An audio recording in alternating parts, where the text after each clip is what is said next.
حضرت بشر الحافی نے فرمایا لا تکونوا کاملا حتی یأمنک عدوک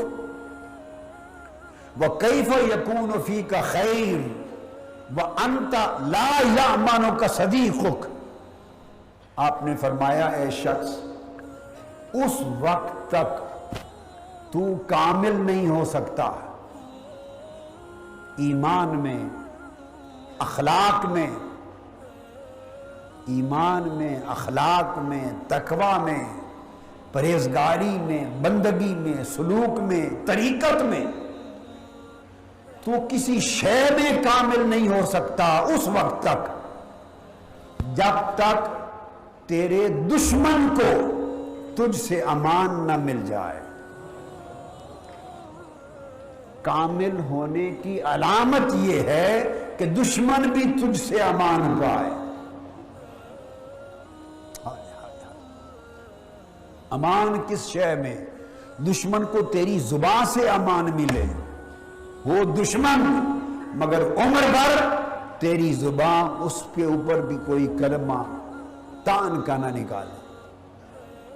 دشمن ہے، وہ تجھ سے دشمنی کرے گا، تیرے خلاف غیبت کرے گا، چغلی کرے گا، تجھے گالی دے گا، گلوچ دے گا، تجھے برا بھلا کہے گا۔ دشمن جو ہوا، مجلسوں میں تیرے اوپر تہمتیں لگائے گا، جھوٹے الزام لگائے گا، تیرے خلاف پروپیگنڈا کرے گا، تجھے بے عزت کرے گا۔ کیوں؟ کہ تیرا دشمن ہے، اور دشمن کا کام یہ ہے اور تیری زبان بھی اور تیرے ہاتھ اس کو امان دیتے رہے۔